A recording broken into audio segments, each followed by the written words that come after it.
Hello, I just wanted to bring some thoughts to you real quick and make you start thinking about some certain things and maybe even head you in a certain direction that will help your Christian life. Because this week we have completed our Mind Renewal Training Seminar.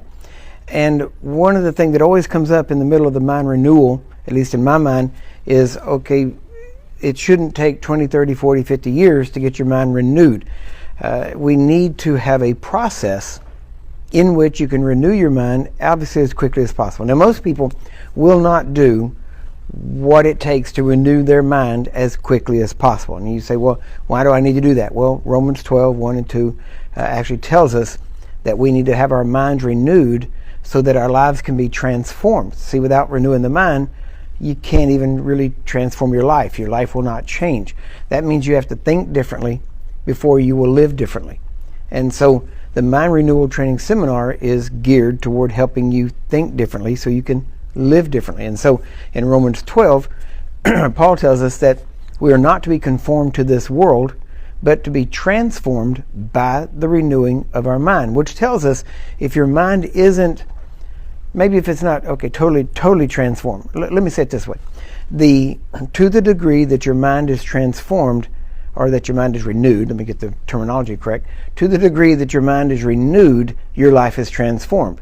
So if it's on a spectrum, then to the degree that your mind is being renewed, your life is being transformed, and it's different than it was before.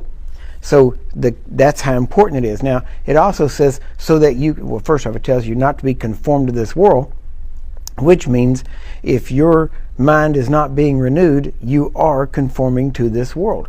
So the more your mind is renewed, the more, or as I should say, the less you're actually conforming to the world. So that's the key. Now, from there, you have to go on even further to say, okay, why do I need it renewed? Because he said, number one, that our life will be transformed. It's the only way we're ever told our life will be transformed.